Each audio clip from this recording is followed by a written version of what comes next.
Good morning, Zimbabwe. Good afternoon, Africa, or wherever you are. This is Dr. Mukwidza MANAKE, Zimbabwe, Africa. Ndinokumbira kutungamirirai just pamunamato kuti mwana umoita zvanoda kwaari. You guys can speak or talk to your ancestors the way you want. This is COVID-0 follow-up Zimbabwe or whatever. We are going to call this one a Mukwidza Makata, Asi Tosvika Chete. It means uphill, obstacles there, but we're gonna reach out there and conquer and defeat all obstacles. So this is Dr. Masango kuti mugare zvakanaka munyika vakuru. So tinoda kufara nekutaura zvakanaka panyika nezvese zvinoitika mumasango remba tinofamba. Ndoziva kuti vazhinji venyu, we've got Facebook outputs, YouTube, Gmail, what, but I want you guys to relax also, those of you out there. I can't reach out to you or connect to you immediately as and when you want me to do so. I will reach out to you whenever I can, and specifically so follow whatever I can guide you with. This is a COVID-0 mission, or COVID atidi, so abatati Mukwidza Makata, or zvinonetsa kukwira apiyo, zvinonetsa uchikambaira uchitamba uchitira kubata kuti papinda zvinenge zvichinetsa zvichishura asi tati zvinokwirika zvinogoneka. Just talk to your ancestors, the spirits of the land, the spirits of the country, vana Jesus, vana Mwari, vana Nehanda, vana Chamanika, vana Kagwi, vana Shaka, kuti mugare zvakanaka nyika, and the new God, because we all came from one stem. Yeah, we've got a situation here, COVID is kunetsa, but I'm saying, kondiana ngarambe COVID. Let's just start by praying the correct way, kuti tizviconnecte nema ancestors edu naMwari nekwatakabva. It doesn't matter it's Allah, it's Buddha, or whosoever you believe in, because God is one, and I think so God is the biggest messenger, and all those that are distributed below him to give messages to the people, then sing and distribute it the way it should be. Mapostori, watchtower, this kind of this, because we are all caught up in a scenario. I think so at the end of the day it's all gonna be removed, and let's pay tribute to water, mvura, and nature, because mvura yakawanda mumadzivanandi hapana here vakakohwa. Mvura yakauya yakawanda, makakohwa, mowa, inonzi nyeve, so because let's talk about cleansing and healing, right? Rakati pekutanga, kneel down and pray correctly. Dr. Machena Masango Vairambe Ahlamini, spirit medium. Doesn't matter which church you go to, kneel down and pray. Ancestors vako vadzimenyika vatitenjumo nanambuya Nehanda, she's there, she's real. So spirit mediums of Zimbabwe vese venyika vanotungamira Zimbabwe, and ayambonona ambuya Nehanda Central Estates. So kuti vakutaurire zvekuita nenyika inosi Zimbabwe and the world beyond, because I think so Zimbabwe is spiritually rich, right? Ipo panapa takati tinoita cleansing, ngatiti COVID yakubata, with 5 years you can buy perhaps half packet of water if you can, half cup of milk if you can, stereo or fresh, half a teaspoon of soda by cabinet kana muchikwanisa, and then half a teaspoon of bute. Then you pray correctly, ancestors, mother side, father side, because God brought you down to this earth on that particular channel. So musarasi vadzimenyu, because mukarasa vadzimenyu yashingjang, right? Motenda mukumbira usunungurwa wabvisirwa zviitiko, COVID issue situations and what if you, then mozoti ndibvisirewo munyama nezvinenge mpinyu. Bucket of water, half cup of milk, soda, butter, then you wash face, head, and the whole body without soap. Then after that, more cleanser, your clothes dzamama kapfeka with that water. After mapedza kugeza miro yenyu first, musnasipo, then clean up the spaces here, because we are dealing with the zero COVID area 1, and cleanliness is close to godliness. And sanitize, gezai maoko, musabate chakati musina kugeza, because we must all live cleanly, because vanhu vakawanda vanogara mutsvina. Muchimuka kuseni, let's say 4 a.m., mbotsvaira mumba, mowaridza mubhedha, mogeza miri first aid in the world, whatever even. So then motsvaira even panze, mozonamata muchisamunamata kuvadzimu yenyu naMwari kuti mugare zvakanaka, regardless of which country or which state you are from. After that, garai makatsvinda. Anzi mumwe munhu achibika chikafu anogona kutomuka mukadzi asina kumbogezawo bata kunyatsiobva abva ipapo oenda unobikira murume chikafu. Atidi izvozvo. I'm gonna dance to a song called Ekadzo ndiembira dzenharera sando dzenyidzo. Ndakambotamba dzimwe dzana Zimbabwe mbira group iyo yatatichinetsana naye inoti ona dzimwe waenda kure gore noya zviriva ndikuenda kure nogara kure nehama. Because sometimes kana uri padhuze nehama, dzimwe hama dzinovenga munhu akagarwa nemudzimu.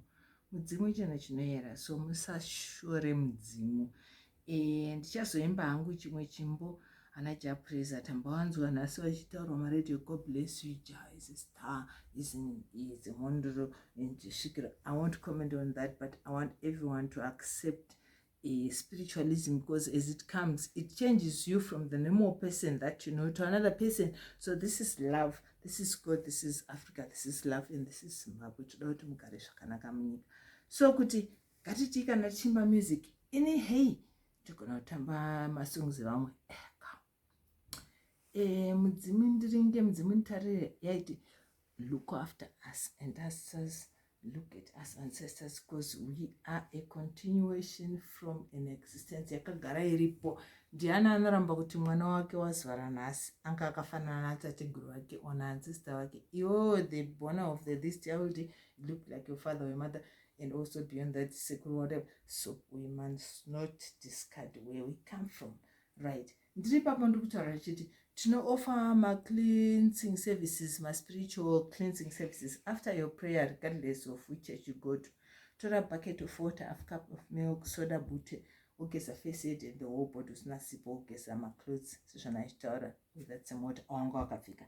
Then after that, boil perhaps 1 liter of water in a pot with a half cup of fresh zumbane.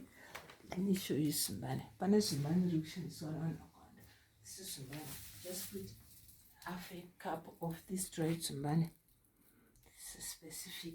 And also half a cup of mfande chimoka, if you can help it. This is a resurrection tree inobva kunana masvingo all over Zimbabwe nekune dzimwe nyika. Kamuti kekuti ukaisa kana mvura overnight kanobuda kari green, unozomufane chimuka, resurrection tree.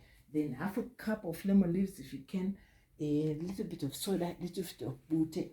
Then you steam yourself in that boiling water. Wakazvivhara neclean cloth uchitaura zvaunoda. Mudzimu yekwamai neyekwababa, ancestors from the mother side and father side, isunungurewo paupenyu, ribvisirewo covid, ribvisirewo zvinengamupini mabhizinesi angu avhurike, zvese zvifambe zvakanaka, zvisvitsirewo kuna Jesus naMwari zvandinoda. Right, after steaming unosari wait, musakumbira hondo zvezvokuti murume wangu akazoura saka ipapo ndakazoti azopengade aiwa yeah. So pandichatamba yebekadzo ine zvekuita nekuti inonzi don't have a second wife or don't have a second husband, gumbo mumba gumbo panze. One leg in the house, one leg out. Varume vazhinji they are jealous, they don't want their men to date, and other ladies also they are jealous, they don't want their hubbies to date. So what can we do, because we are living in a COVID country? So right, tastima tapedza, right guys, ndiani anogona kutora half cup of meal, half cup of fine salt, osanganisa muchibhawo netumvura tushomane safe powder or bubble bath, a tablespoon so or scrub a face, lips and the whole body, uchidzika kusvikira right at the bottom. Visa china spiritual date, more cleanser off nemvura yakachena, more sweeper, more cleanser, because tikugara muupenyu hwekuti tiri kurarama nenyasha, asina nyasha pane upenyu zvinorema zvinonetsa, asi tichingoti ngauve mukwidza hengu zvicharema zvichakondasi Mwari tichararama zvakanaka kuti tisakundwe necovid, because covid inotidzikirira tese. Vanogona kunotenda madziva, endai munotenda madziva specifically, mawine, everest, masweets, mabhisho, whatever, rice, muchikanda muchifara nemusic makachena muchingumbira zvakanaka kuti variver spirits vakusunungurire chitiko checovid. because chakatopresa saizi yakanaka. Mukasakumbira madziva munogara bhinga, musagara netsvina munzvimbo pamba kana makundinzi, because kugara netsvina, cleanliness is close to godliness means kuti mukagara pakachena zvese zvinoitika kana zvakaipa zvikadii zvinopfuura. Ipapo tobva tataura nemadzimwe edu, because tati back to sender ndeyekudzora vakaunza covid muzimbabwe muafrica ukopi kuti tisagara necovid. Hatisi kuiramba, hatisi kuivhuma, asi ngatiti ngasvambe zvakanaka nokuti mukanzi pfeka mask ndizvo, asi komask chanipa chikafere. We are not political, but we are love, we are God. Peace be with you, all those that believe in ancestors and God and Jesus and the reincarnation team. Tangotaura zvakawanda nezvidiki, but I tell you, with music you can't go wrong. Tichatamba maybe 1 or 2 or 3 songs kuti tingokuradza kuti hengu tiripo, Africa tiripo, shorai, rumbidzai, asi titori muZimbabwe. Ende hatisi kuda kutomboiaccepta covid iyo, saka takati zero covid in the previous mission or the previous albums, and this one is Mukwidza Makata, Asi Tosvika Chete. We're gonna climb up high up, but we're gonna reach out there kwazvinobva kuti tibvunze kuti Mwari nevadzimwe vedu makaunzwa isusu pano panyika toita sei, totambira here. So I thank you all musicians and all those that have danced to the musical, and so don't blame me, because in it not gonna tell, but I sing also and dance and sing whatever, and he will come. Ndakuudzai therapy nokuti isu tiri kusupply it with a traditional center therapy yekubvisa ma-elements anounzwa necovid tichishandisa mufanichimuka, zumbani nebute. Saka ndati musati mazvishandisa zvinhu izvozvo, imbotangai mambopfugama muchitenda vadzimwe naMwari, then mozoshandisa, because you can't practically just use bute just like that yananazumbana, because they are natural things. So maakutiza zvenyu zvemajekiseni nechi, because zvinokonzeresa, asi apa these are original things. So tangai masuma musati mazvishandisa, right? Masuma kudaro ndikutaura kuti anogara achishupika nezviitiko zvekushaya basa, zvekushaya business, ngaataure naMwari wake nevadzimwe. Ndatichi ngaataure naMwari wake nevadzimwe. Tinotengesa a concoction healing inosanganisa zumbani, mufanichimuka, resurrection tree, nebute yekuti unogona kusitima nayo oscrapa, and then wapedza scrapa orinza off the whole body. Wapedza orinza off the whole body nemvura yakachena, you boil 1 cup of water, oisa a teaspoon of bute if possible, a teaspoon of resurrection tree pounded, a teaspoon of zumbani pounded, then you drink that once or twice every week. Munogona kuzvisunungura pachitiko checovid, izvozvo I believe. But after speaking to your ancestors and God, because apana asina kubva kwaakabva, right? It's very natural and convenient. Zumbani mukarinhuhwidza riri very powerful and specific. Rinogona kupedza even mamwe elements emudumbu unorwadza, stomach pains or whatever. In Zimbabwe we've got so much of it, and it's only $5 for a full package, include zumbani, bute nemufanichimuka, cleansing therapy yekuti unogeza uchitora navadzima wako. Vanogona kuzviteedzera izvo and vanozvida. Specifically put so on your Facebook or YouTube, I think kuti tikuda zumbani cleansing therapy yekuti tiwane reincarnation body, tiwane new body inokopa this COVID thing tisatabaira majekiseni, right? Vanogona zvenda boil a cup of water, moisa a teaspoon yezumbani, teaspoon crushed mufanichimuka crushed, then also half or teaspoon yebute, then monwa once or twice a week. Munogona flush out impurities out of your systems, because COVID yakauya nezviitiko zvakawanda. Marivha ari kuzara, nyika dziri kuondomokerwa nepfuma nezviitiko nechikafa. Amusashure vanoita zvanoita, because zvakatoomera munhu wese, asi imbobatai pamwe chete, mubatane pamwe chete, muite zviitiko zvimwe chete kuti mugare zvakanaka manyika, regardless of which country you come from or go to, whatever, because quarantine ukakwarantine upana, but vanhu vese vachatofanira kuuya muZimbabwe muAfrica, because kuno tine mahighlands and tine covid inogona kumedzwa nanambuya nehanda, nanachaminuka, nanakaguvina, nashaka nevaridzi vemadza, because water is bringing out so many beautiful things. You must pay tribute to water. Iri kuunza a lot of fish, because mvura yakawandisa, and a lot of maize, rapoko, muwa, and mujakariwo, nyeve, kuti muharveste zvinhu zviri natural, because mukaramba muchimirira zvekunotenga muchazostressa, mozotuka. Vanotukamira vanoita zviri kuti hatisi kuwana chakati, because vadzima vako naMwari anogona kutokupa even mushroom utengese uwane $1 or mu exchange remunhu ane sugar, opuwa 1 cup of sugar, 1 basin of mushroom. kuti mugare zvakanaka. So ndikungorayira as a musician, singer, dancer and prophetess is Dr. Manake weSalamini. So pamwe mukashore moti zvitiko izvozvo yase asi zvimwe zvese zvinongoitika nezvazvinoda. So ndikuti panotafara panotatenda, asi chekutanga toda kungotenda nyika ine yeZimbabwe yakaropafadzwa nanambuya nehanda akamuka zvakare kubva mumabhonzi awo nechitiko chikuitika. These days or today, I'm not so political as per se as people would say. I'm just a therapist. Because with the dance you can reach worlds.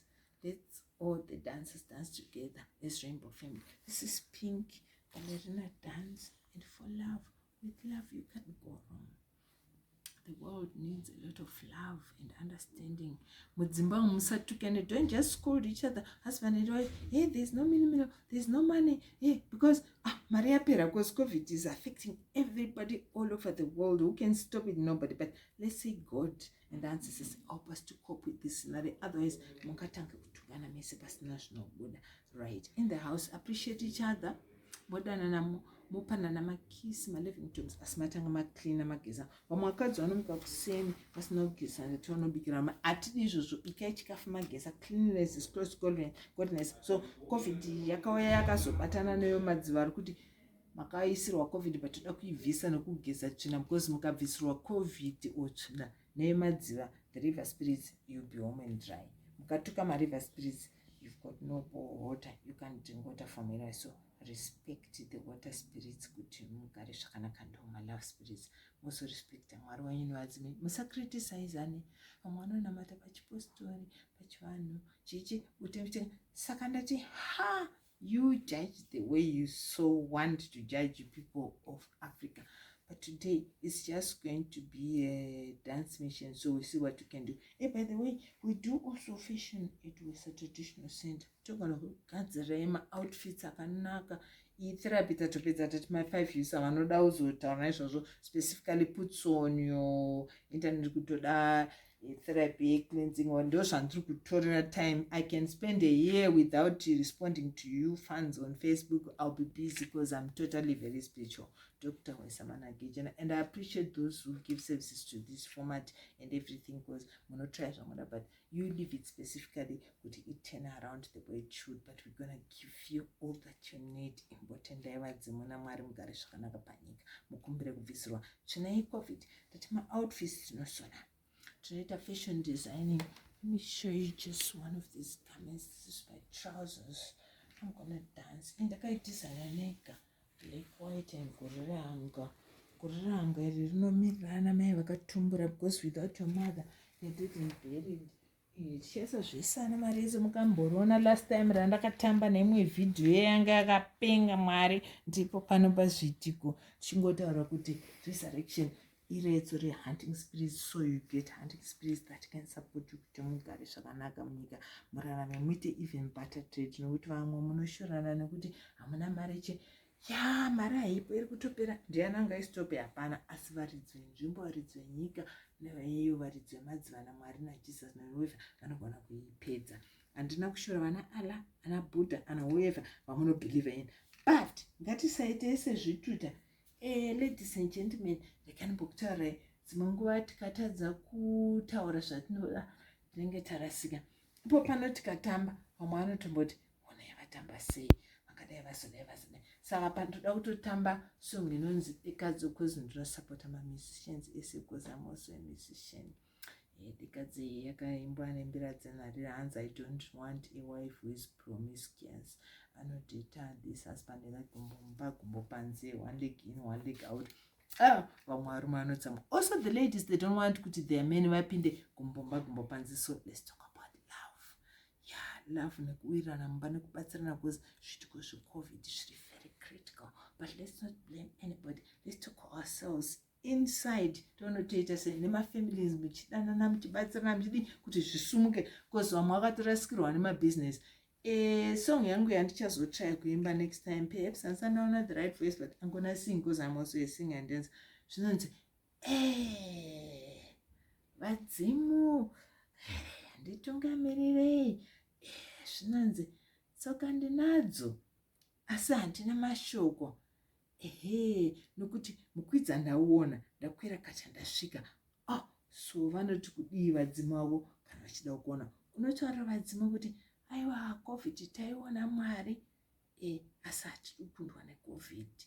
Toda kuti vadzima vedu varamba vachititungamirira, asi hatina mashoko ekutenda kuti tiona kuti tiri papi, nokuti COVID yakatokora samai chisamba. Ndichakuimbirai karuyeko kwandasununguka, pari zvinoda kuti mumborelax, ndimbotamba iyo dekadzo, then toenda pakaruya. Ndichakuimbirai. God bless you because I also sing and dance, but I appreciate zvinoitwa nevese vanenge vachitarisa basa racho.